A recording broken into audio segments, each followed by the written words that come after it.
Padre pobre. Por Robert Kiyosaki. Yo tuve dos padres, uno rico y otro pobre. Uno era inteligente y muy educado, tenía un doctorado, y realizó los estudios universitarios correspondientes a 4 años, en solo 2. El otro padre nunca terminó la secundaria.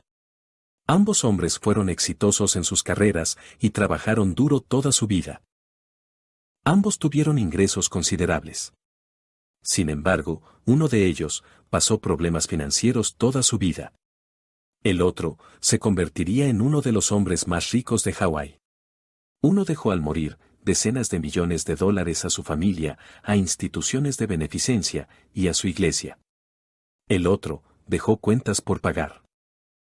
Ambos me ofrecieron su consejo, pero no me aconsejaron las mismas cosas. El hecho de haber tenido dos padres que me aconsejaban, me dio la oportunidad de escoger entre puntos de vista contrapuestos, uno correspondiente a un hombre rico y otro a un hombre pobre. El problema fue que el hombre rico no era rico todavía y el hombre pobre todavía no era pobre. Ambos estaban apenas comenzando sus carreras y ambos pasaban dificultades con el dinero y sus familias. Sin embargo, tenían puntos de vista muy diferentes sobre el tema del dinero. Ambos hombres creían poderosamente en la educación, pero no me recomendaron el mismo tipo de estudios. Uno de mis padres me recomendaba: estudia duro, para que encuentres una buena compañía para la cual trabajar. El otro recomendaba: estudia duro, para que encuentres una buena compañía que comprar. Uno de ellos decía: la razón por la que no soy rico, es porque tengo a mis hijos. El otro decía: la razón por la que debo ser rico, es porque tengo a mis hijos. Uno decía: en lo que se refiere al dinero, juega a lo seguro, no tomes riesgos. El otro decía: aprende a manejar el riesgo. Uno creía que nuestra casa es nuestra inversión más grande y nuestro activo más importante. El otro consideraba que mi casa es un pasivo, y si tu casa es tu inversión más grande, estás en problemas. ambos padres pagaban sus cuentas a tiempo. Sin embargo, uno las pagaba en primer término, mientras que el otro lo hacía al último. Uno de mis padres pasaba dificultades para ahorrar unos cuantos dólares. El otro simplemente creaba inversiones. Uno de mis padres me enseñó cómo redactar un currículum impresionante con el fin de obtener un buen empleo. El otro me enseñó cómo escribir planes financieros y de negocios poderosos con el fin de que yo pudiera crear empleos. Me di cuenta de que las personas realmente dan forma a sus vidas por medio de sus pensamientos. Mi padre pobre decía siempre: yo nunca seré rico. Y esa profecía se volvió realidad. Mi padre rico, por otra parte, siempre se refirió a sí mismo como rico. Decía cosas como: yo soy rico, y los ricos no hacen esto. Mi padre pobre también diría: no me interesa el dinero. O el dinero no importa. mi padre rico decía siempre: el dinero es poder. Me di cuenta de que mi padre pobre no era pobre debido a la cantidad de dinero que ganaba, que era importante, sino debido a sus ideas y acciones. Uno deseaba que yo estudiara duro, obtuviera un grado académico y un buen trabajo para trabajar con el fin de ganar dinero. El otro me alentaba a estudiar para ser rico, para comprender la manera en que funciona el dinero y aprender cómo hacer que trabajara para mí. Yo no trabajo para ganar dinero. Eran palabras que repetía una y otra vez. El dinero trabaja para mí. A la edad de 9 años, decidí escuchar y aprender de mi padre rico, en lo que se refiere al dinero. Al hacerlo, elegí no escuchar a mi padre pobre, a pesar de que él era quien tenía todos los títulos universitarios. Lección 1. Los ricos no trabajan por dinero. En 1956 tenía 9 años de edad. Por azares del destino, asistía a la misma escuela pública que los ricos enviaban a sus hijos, ya que mi familia vivía al lado de la calle de la escuela. Una vez observé que la madre de uno de mis compañeros lucía su nuevo Cadillac. mientras que mi compañero invitaba a 3 de sus amigos a pasar el fin de semana en su casa en la playa. Me sentí mal porque mi amigo Mike y yo no fuimos invitados por ser niños pobres. Un día le pregunté a mi padre: «Papá, ¿puedes decirme cómo volverme rico?». Él contestó: ¿Por qué quieres volverte rico, hijo? Le conté la triste anécdota del rechazo de mi compañero. Mi padre, un poco pensativo, me dijo: Bien, hijo. Si quieres volverte rico, debes aprender a hacer dinero. «¿Cómo puedo hacer dinero?», pregunté. Mi padre respondió: Utiliza tu cabeza, hijo. A la mañana siguiente le conté a Mike, mi mejor amigo, la plática que había tenido con mi padre. Mike y yo éramos los únicos niños pobres de la escuela. De la misma forma, Mike estaba en esa escuela por un capricho del destino. Realmente no éramos pobres, pero nos sentíamos como si lo fuéramos porque nuestros compañeros tenían juguetes nuevos, bicicletas nuevas, todo nuevo.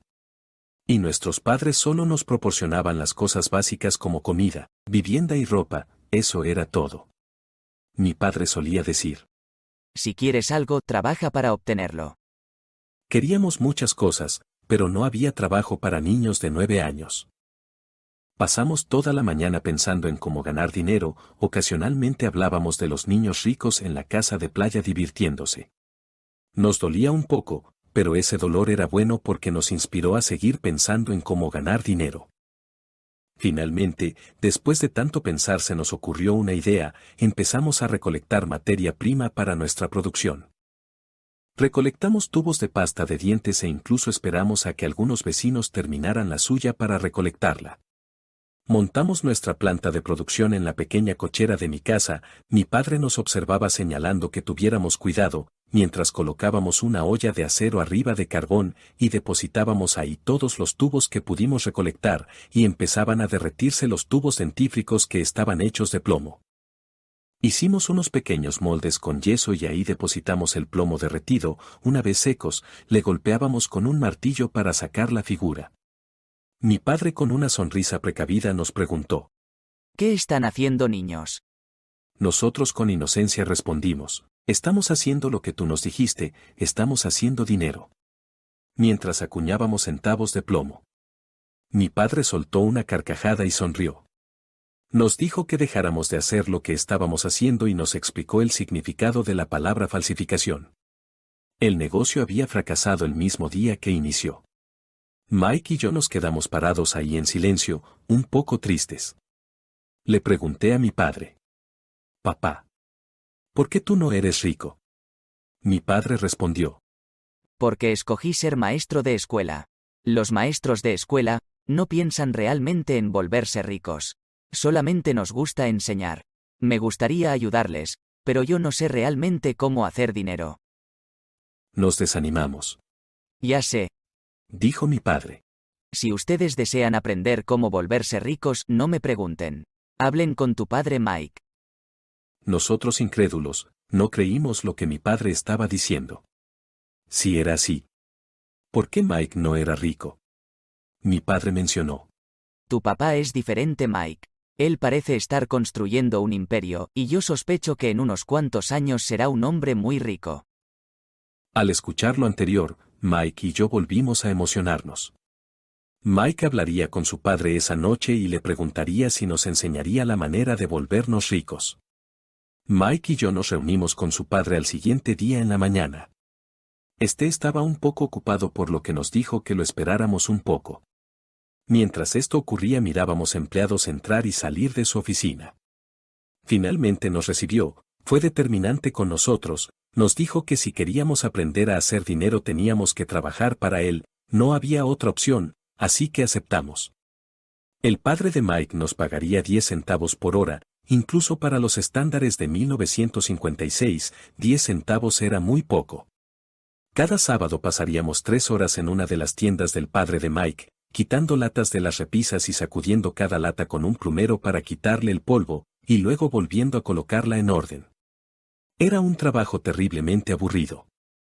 El padre de Mike, a quien más adelante lo nombraremos como mi padre rico, era dueño de 9 de esas pequeñas tiendas. Eran una versión temprana de pequeños supermercados, los 7-Eleven.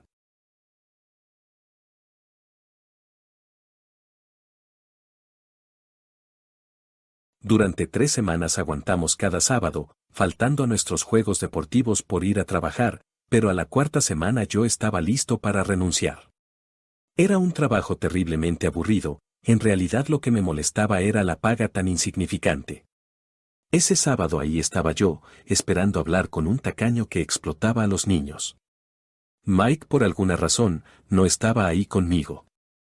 El padre de Mike me hizo esperar 45 minutos afuera de su oficina para atenderme. Cuando finalmente me atendió, le exigí un aumento de sueldo o renunciaría. Me parecía un insulto que fuera uno de sus empleados, que no me pagara bien y que encima me hiciera esperar. Este me contestó: Yo solo los he hecho probar el sabor de la vida. Si aprendes esta lección, te convertirás en un joven sabio, rico y feliz. Si no la aprendes, pasarás toda tu vida culpando a tu trabajo, tu salario bajo, o a tu jefe por tus problemas. Vivirás tu vida en espera de un golpe de suerte que resuelva todos tus problemas de dinero. Esta es la primera lección que tienen que aprender: los pobres y la clase media trabajan para ganar dinero, los ricos hacen que el dinero trabaje para ellos. Esa mañana yo estaba intrigado, había aprendido un punto diferente de vista a lo que me había enseñado mi padre pobre. Tuvimos una larga y profunda conversación sobre la vida de los pobres y la clase media. Al terminar, el padre de Mike me dijo: Ahora vuelve al trabajo, esta vez no te pagaré nada. Yo había acudido a pedir un aumento y ahora me decía que siguiera trabajando sin pago. El padre de Mike mencionó: Tú dijiste que querías aprender a no trabajar por dinero. Me dio un golpecito en la cabeza y repitió: Usa esto. Y ahora vete de aquí y regresa al trabajo. Ya he tenido esta conversación con Mike y te está esperando allá. No lo podía comprender. Durante las siguientes 3 semanas Mike y yo trabajamos en la tienda sin paga, el trabajo ya no nos molestaba, y la rutina era más sencilla. Un día entró el padre de Mike mientras terminábamos de trabajar, nos regaló una paleta y nos invitó a caminar, nos preguntó cómo nos estaba yendo y respondimos que bien, pues ya nos habíamos acostumbrado al trabajo. El padre de Mike se percató de esto y nos ofreció subir el sueldo incluso por arriba del sueldo promedio de un adulto. Nos estábamos emocionando, pero al final supimos que era una trampa. El padre de Mike dijo: Todas las personas tienen un precio, el sueldo es el precio que nos pagan por olvidar nuestros sueños. El miedo a quedarnos sin dinero nos hace trabajar, lo gastamos y volvemos a trabajar, de esta manera se crea un patrón. El patrón de levantarse, ir a trabajar, pagar las cuentas, levantarse, ir a trabajar, pagar las cuentas. La vida de la gente es guiada para siempre por 2 emociones, el miedo y la codicia. Si les ofrecen más dinero, ellos continúan el ciclo e incrementan sus gastos. A eso le llamo la carrera de la rata. Yo quiero que ustedes eviten esa trampa, chicos. Eso es en realidad lo que quiero enseñarles. No solo a ser ricos, porque ser rico no resuelve el problema. La mayor parte de las personas pasan sus vidas persiguiendo el cheque del salario, el aumento de sueldo, y la seguridad en el empleo debido a sus emociones de deseo y miedo. Es como la imagen de un burro que jala una carreta, con su dueño balanceando una zanahoria frente a su nariz. Recuerden, un empleo es solo una solución de corto plazo a un problema de largo plazo.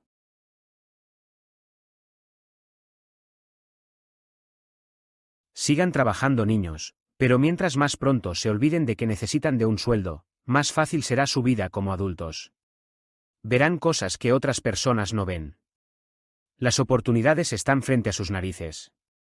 La mayoría de las personas nunca ven esas oportunidades porque están buscando dinero y seguridad, y eso es todo lo que obtienen. Al momento en que vean una oportunidad, las verán por el resto de sus vidas. Mike y yo pasamos las siguientes 2 semanas pensando, hablando y trabajando gratis. Este último sábado, mientras nos despedíamos de la encargada de la tienda al terminar de trabajar, observamos algo diferente que no habíamos notado. La señora Martín estaba cortando la portada de un número de tiras cómicas a la mitad. Conservaba la mitad superior de la cubierta del libro de tiras cómicas y arrojaba el resto del libro a una gran caja de cartón. Cuando le preguntamos qué hacía con las tiras cómicas, nos dijo: Las tiro a la basura. Le doy la mitad superior de la cubierta al distribuidor como crédito por nuevos ejemplares. Él estará aquí en 1 hora. Mike y yo esperamos allí durante 1 hora. Pronto llegó el distribuidor y le preguntamos si podíamos quedarnos con los números de tiras cómicas. A lo que él respondió: Pueden quedarse con ellos si trabajan para esta tienda y no los revenden. La mamá de Mike tenía un cuarto disponible en el sótano, que nadie utilizaba. Lo limpiamos y comenzamos a apilar cientos de tiras cómicas en ese cuarto. Pronto nuestra biblioteca de tiras cómicas estaba abierta al público. Contratamos a la hermana menor de Mike, a quien le encantaba estudiar, para que fuera la bibliotecaria. Ella le cobraba 10 centavos a cada niño por la admisión a la biblioteca, que estaba abierta de 2 a 4 todos los días después de la escuela. Los clientes, los niños del vecindario, podían leer tantas tiras cómicas como pudieran en 2 horas. Era una ganga para ellos, dado que cada tira cómica les costaba 10 centavos y ellos podían leer 5 o 6 en 2 horas. La hermana de Mike revisaba a los niños al salir para asegurarse de que no estaban tomando prestados los números de tiras cómicas. También llevaba la contabilidad, anotando cuántos niños acudían diariamente, quiénes eran y qué comentarios tenían. Mike y yo promediábamos $9 por semana durante un periodo de 3 meses. Al comenzar nuestro propio negocio, la biblioteca de tiras cómicas, estábamos en control de nuestras finanzas, sin depender de un empleador. La mejor parte era que nuestro negocio generaba dinero para nosotros, incluso sin que estuviéramos físicamente allí. Nuestro dinero trabajaba para nosotros. En vez de pagarnos con dinero, mi padre rico nos había dado mucho más. Lección 2. ¿Por qué enseñar especialización financiera?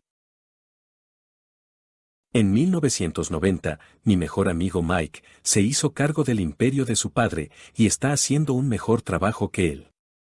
Nos vemos 1 o 2 veces al año para jugar golf. Él y su esposa son más ricos de lo que usted pueda imaginarse. El imperio de mi padre rico está en buenas manos y Mike está preparando a su hijo para que tome su lugar, como su padre nos preparó a nosotros. En 1994 me retiré a la edad de 47 años y mi esposa Kim se retiró a los 37. Todos hemos escuchado historias sobre personas pobres que se ganan la lotería, se vuelven ricos de repente y luego vuelven a ser pobres. Esas personas ganan millones y pronto vuelven al punto donde empezaron. O bien, historias sobre atletas profesionales que, a la edad de 24 años, están ganando millones de dólares al año y que duermen debajo de un puente cuando tienen 34. Es preocupante que demasiadas personas se enfoquen demasiado en el dinero y no en su riqueza más importante, que es su educación. Si las personas están preparadas para ser flexibles, mantienen la mente abierta y aprenden, se enriquecerán más y más. Si piensan que el dinero resolverá sus problemas, temo que esas personas tendrán problemas en el futuro. La inteligencia resuelve los problemas y produce dinero. El dinero sin inteligencia financiera se pierde rápidamente. Si quiere ser rico, necesita saber de finanzas. Si va usted a construir el edificio Empire State, lo primero que necesita hacer es cavar un agujero muy profundo y colar cimientos fuertes. Ahora bien, la contabilidad es posiblemente la materia más aburrida del mundo, también puede ser una de las más desconcertantes. Pero si quiere ser rico a largo plazo, puede ser la materia más importante. La pregunta es, ¿cómo toma usted una materia aburrida y desconcertante y se la enseña a los niños? La respuesta consiste en hacerla más sencilla. Enséñela al principio por medio de imágenes. Mi padre rico cimentó una base financiera sólida para Mike y yo. Regla número 1. Usted debe saber la diferencia entre un activo y un pasivo, y debe adquirir activos. En contabilidad, solía decir mi padre rico. Lo que importa no son los números, sino lo que los números te dicen. Es como las palabras. Lo importante no son las palabras, sino la historia que las palabras te cuentan. Si deseas volverte rico, debes leer y comprender los números. El cuadro superior es una declaración de ingreso, también llamado estado de pérdidas y ganancias. Mide los ingresos y los gastos. El dinero que entra y el dinero que sale. El diagrama inferior es la hoja de balance. Se le llama así, porque se supone que debe equilibrar los activos contra los pasivos. Un activo es algo que pone dinero en mi bolsillo. Un pasivo es algo que extrae dinero de mi bolsillo. Ganar más dinero rara vez resuelve los problemas de dinero de una persona. La inteligencia los resuelve. Para la época en que Mike y yo teníamos 16 años, trabajábamos para el padre de Mike después de clases y los fines de semana. A menudo pasábamos horas después del trabajo, sentados a la mesa con el padre de Mike, mientras sostenía reuniones con banqueros, abogados, contadores, corredores de bolsa, inversionistas, gerentes y empleados. Se trataba de un hombre que había abandonado la escuela a los 13 años, y que ahora dirigía, instruía, ordenaba y hacía preguntas a personas educadas. Ellos acudían a su llamado y se sentían incómodos cuando él no los aprobaba. Mi padre rico no había recibido educación escolar, pero tenía educación financiera, y como resultado de ello, era un hombre exitoso. Solía decirnos una y otra vez: Una persona inteligente contrata personas más inteligentes que ella. el siguiente diagrama ilustra la diferencia entre la percepción de mi padre rico y la de mi padre pobre, en lo que se refiere a sus casas. Uno de mis padres consideraba que su casa era un activo y el otro pensaba que era un pasivo. Una casa más grande implica gastos más grandes y el flujo de efectivo continúa saliendo por la columna de gastos. En lo que se refiere a casas, la mayoría de las personas trabajan durante toda su vida para pagar una casa de la que nunca serán dueños. Si todo su dinero está amarrado a su casa, es posible que usted deba trabajar más duro, debido a que su dinero continúa saliendo por la columna de gastos. No estoy diciendo que usted no debe adquirir una casa. Lo que digo es que es preciso comprender la diferencia entre un activo y un pasivo. Si desea tener una casa más grande, debe primero comprar los activos que generarán el flujo de efectivo para pagar por la casa. La declaración financiera personal de mi padre educado muestra de mejor manera la vida de una persona que está inmersa en la carrera de la rata. Por su parte, la declaración financiera personal de mi padre rico refleja los resultados de una vida dedicada a invertir y reducir los pasivos. Una revisión de la declaración financiera personal de mi padre rico muestra por qué los ricos se vuelven más ricos. La columna de activos genera más ingreso del necesario para cubrir los gastos, y el sobrante es reinvertido en la columna de activos. La columna de activos continúa creciendo, y por lo tanto, el ingreso que produce crece con él. El resultado: el rico se vuelve más rico. Si usted hace lo que hacen las masas, obtendrá lo siguiente. Como empleado que también es propietario de una casa, sus esfuerzos laborales son en general de la siguiente manera. Número 1. Usted trabaja para alguien más. La mayoría de las personas, al trabajar para obtener un sueldo, están haciendo que el dueño o los accionistas se hagan más ricos. Sus esfuerzos y éxito ayudarán a proporcionar recursos para el éxito y la jubilación del dueño. Número 2. Usted trabaja para el gobierno. El gobierno retiene parte de su sueldo antes de que usted pueda incluso verlo. Al trabajar más duro, simplemente incrementa la cantidad de impuestos que toma el gobierno. La mayoría de la gente trabaja entre enero y mayo para el gobierno. Número 3. Usted trabaja para el banco. Después de pagar impuestos, su siguiente gasto más importante es generalmente su hipoteca y la tarjeta de crédito. Resumiendo, usted trabaja para alguien más. Usted trabaja para el gobierno. Usted trabaja para el banco. Conforme sus activos crecen, ¿cómo puede medir el nivel de su éxito? En 1961, Buckminster Fuller compartió su definición de riqueza. La riqueza es la capacidad de una persona para sobrevivir cierto número de días en el futuro, o bien, si dejo de trabajar el día de hoy. ¿Cuántos días sobreviviré? La definición verdadera de riqueza depende de quién la formula. Usted nunca puede ser demasiado rico. Solo recuerde esta observación sencilla. Los ricos adquieren activos. Los pobres solo tienen gastos. La clase media construye pasivos que piensa que son activos. Entonces, ¿cómo puedo comenzar a ocuparme de mis propios negocios? ¿Cuál es la respuesta? Escuche usted al fundador de McDonald's. Lección 3. Atienda su propio negocio. En 1974, le pidieron a Ray Kroc, el fundador de McDonald's, que diera una conferencia a la clase de maestría en Administración de Empresas de la Universidad de Texas, en Austin. Después de una conferencia inspirada y sólida, la clase terminó, y los estudiantes le preguntaron a Ray si los acompañaría a su lugar favorito para tomar unas cervezas. Ray aceptó encantado. ¿En qué negocio estoy? Preguntó Ray. Una vez que el grupo estaba provisto de cerveza. Todos se rieron. La mayoría de los estudiantes de la maestría en Administración de Empresas pensaron que Ray solo estaba bromeando. Nadie respondió, por lo que Ray volvió a formular la pregunta. ¿En qué negocio piensan ustedes que estoy? Los estudiantes volvieron a reír, y finalmente un valiente gritó. Ray, ¿quién en este mundo no sabe que tú estás en el negocio de las hamburguesas? Ray soltó una carcajada. Eso es lo que pensé que ustedes dirían. Hizo una pausa, y agregó inmediatamente. Damas y caballeros, yo no estoy en el negocio de las hamburguesas. Mi negocio es inmobiliario. Ray pasó mucho rato explicando su punto de vista. En su plan de negocios, Ray sabía que el enfoque principal consistía en vender franquicias de hamburguesas, pero lo que nunca perdió de vista era la ubicación de cada franquicia. Él sabía que la propiedad inmobiliaria y su ubicación era el factor más importante para el éxito de cada una de estas. Básicamente, la persona que compró la franquicia también estaba pagando por la compra del terreno de la organización de Ray Kroc.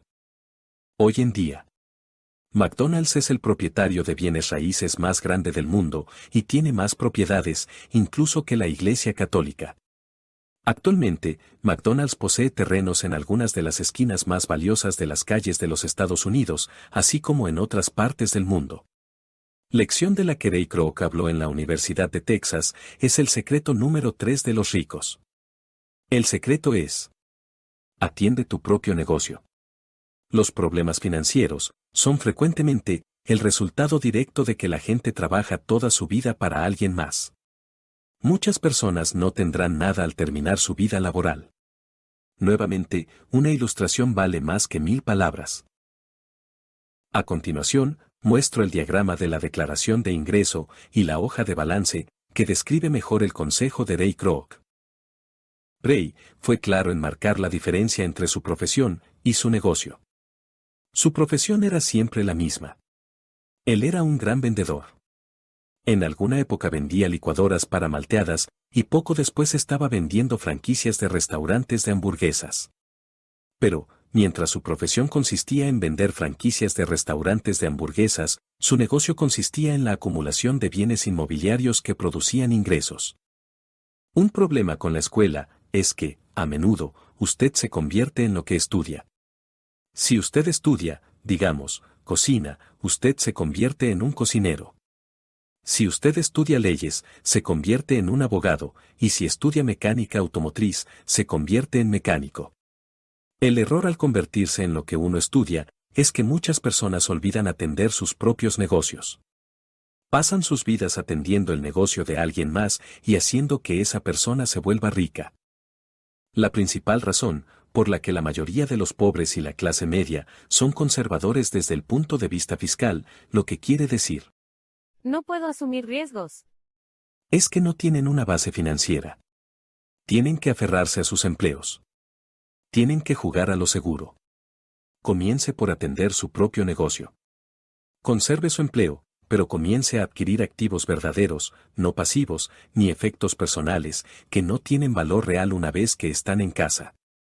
Un automóvil nuevo pierde casi el 25% del precio que usted paga por él al momento de sacarlo del lote. No es verdaderamente un activo, incluso si el banquero le permite considerarlo como tal. ¿Qué clase de activo sugiero que usted o sus hijos adquieran? En mi mundo, los verdaderos activos caen en diferentes categorías. 1. Negocios que no requieren de mi presencia. Soy el dueño, pero son manejados o dirigidos por otras personas. Si tengo que trabajar allí, deja de ser negocio y se convierte en empleo. 2. Acciones de empresas. 3. Obligaciones de empresas. 4. Fondos mutualistas. 5. Bienes raíces que generan ingreso. 6. Pagarés. 7. Regalías por propiedad intelectual, tales como música, guiones, patentes. 8. Y todo aquello que tenga valor, produzca ingreso o se aprecie, y tenga un mercado disponible. Cuando era niño, mi padre educado, me alentó a que encontrara un empleo seguro. Mi padre rico, por otra parte, me alentó a que comenzara a adquirir activos que amara. Si no los amas, no les prestarás atención. Durante varios años, incluso cuando estaba en el cuerpo de marines y en la compañía Xerox, hice lo que me recomendó mi padre rico. Conservé mi empleo, pero aún así atendí mi propio negocio. Estuve activo en la columna de activos. Compré y vendí bienes raíces y pequeñas acciones. Mi padre rico siempre remarcó la importancia de la educación financiera. Mientras mejor comprendía la contabilidad y la administración del efectivo, mejor pude analizar las inversiones y eventualmente comencé a construir mi propia compañía. Conserve su empleo, sea un empleado que trabaje duro, pero siga construyendo su columna de activos. Conforme crezca su flujo de efectivo, usted puede darse algunos lujos.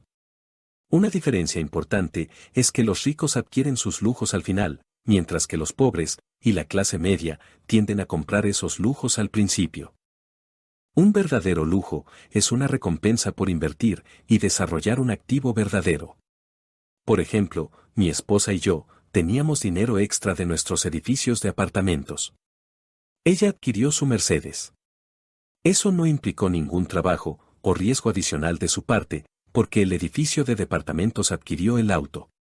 Sin embargo, ella tuvo que esperar 4 años, mientras el portafolio de inversión en bienes raíces crecía, y finalmente, produjo suficiente dinero extra para pagar el auto.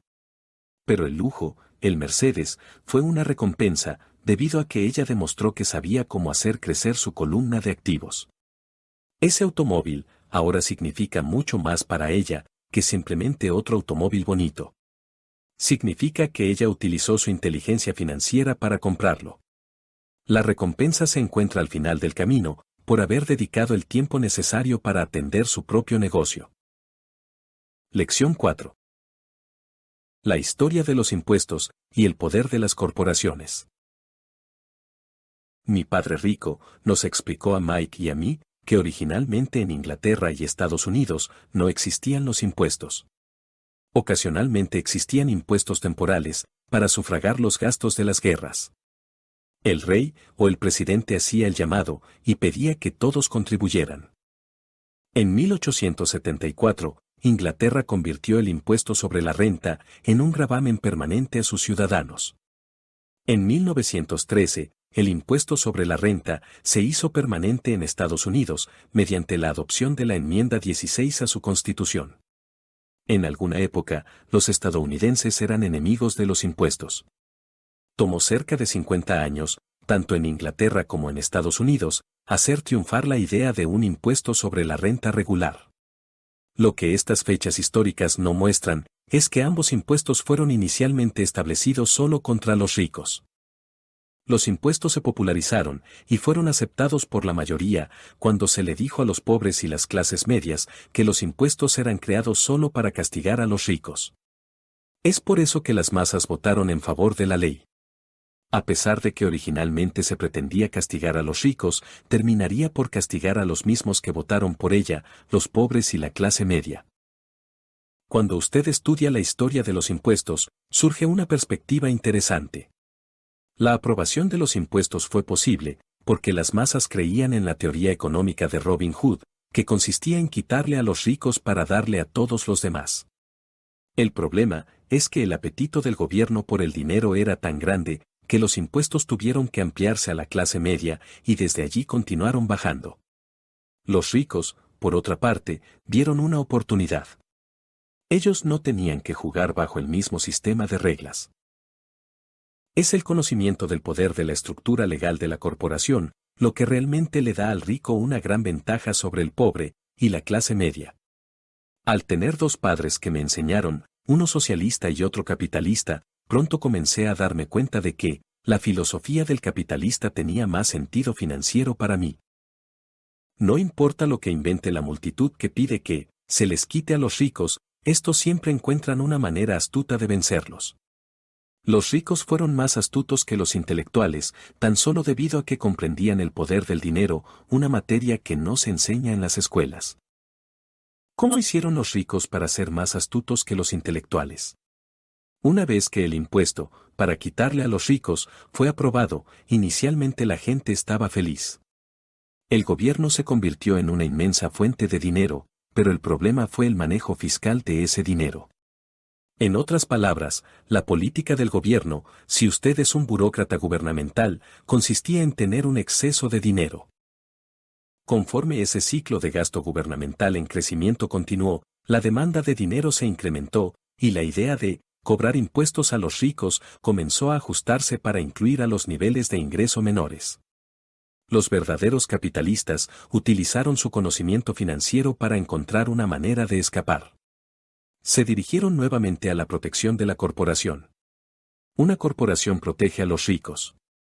Sin embargo, lo que muchas personas que nunca han formado una corporación no saben, es que una corporación no es realmente una cosa. Una corporación es solo una carpeta de archivo con algunos documentos legales que se encuentra en la oficina de un abogado registrado con la agencia del gobierno estatal. No se trata de un gran edificio que lleve el nombre de la corporación. La riqueza de los ricos queda nuevamente protegida. Una vez más, el uso de las corporaciones se volvió popular debido a que la tasa de impuestos sobre la renta de la corporación era menor a la tasa de impuestos sobre la renta del individuo. Los estadounidenses promedio de la actualidad trabajan 5 o 6 meses al año para el gobierno antes de que ganen lo suficiente para cubrir sus impuestos. Mientras más duro trabajes, más pagarás al gobierno. Cada vez que la gente trata de castigar a los ricos, estos no se conforman, sino que reaccionan. Tienen el dinero, el poder y la voluntad de cambiar las cosas. No se sientan sin más y pagan voluntariamente más impuestos. Buscan maneras para minimizar su carga fiscal. Contratan a abogados y contadores astutos, convencen a los políticos para que cambien las leyes o crean lagunas legales. Tienen los recursos para efectuar el cambio. El Código Fiscal de los Estados Unidos también permite otras maneras de ahorrar en los impuestos. La mayoría de esos medios están disponibles para todos, pero son los ricos quienes generalmente los buscan, porque están atendiendo sus propios negocios. Mi padre rico nunca combatió eso. Él simplemente jugó el juego de manera más astuta, y lo hizo por medio de las corporaciones, el secreto más grande de los ricos. Es posible que usted recuerde la primera lección que aprendí de mi padre rico. Era un niño pequeño de 9 años de edad que se sentó y esperó hasta que él decidió recibirme. A menudo me sentaba en su oficina y me hacía esperar para recibirme. Me estaba ignorando a propósito. Quería que reconociera su poder y que deseara tener ese poder para mí mismo algún día. Durante todos los años que estudié y aprendí de él, siempre me recordó que el conocimiento es poder. Mi padre rico siempre nos recordó, a Mike y a mí, que el rufián más grande no es el jefe o el supervisor, sino el recaudador de impuestos. El recaudador de impuestos siempre se llevará más, si usted se lo permite. Usted necesita conocer la ley y la manera en que el sistema funciona. Esa es la razón por la que él pagaba tanto dinero a los contadores y abogados astutos. Era más barato pagarles a ellos que pagarle al gobierno. Él conocía la ley, porque era más caro no conocer la ley. Mi padre educado siempre me alentó a buscar un buen empleo en una corporación poderosa. Él hablaba de las virtudes de subir por la escalera corporativa. Cuando le dije a mi padre rico el consejo de mi padre, él soltó la carcajada. ¿Y por qué no poseer la escalera? Fue todo lo que dijo. En 1974, estaba trabajando para Xerox. Estaba ganando mucho dinero, pero cada vez que miraba mi cheque de sueldo, estaba desilusionado. Las deducciones eran muy grandes y mientras más trabajaba, más grandes eran. Mientras todavía era un empleado de Xerox, formé mi primera corporación y comencé a atender mi propio negocio. Hacia 1978, deseaba desesperadamente salir de la carrera de la rata. En menos de 3 años, ganaba más dinero en mi pequeña corporación propia, que era una compañía propietaria de bienes raíces, de lo que ganaba en Xerox. Ahora enseño a otros, por medio de seminarios financieros, con la esperanza de compartir mi conocimiento con ellos.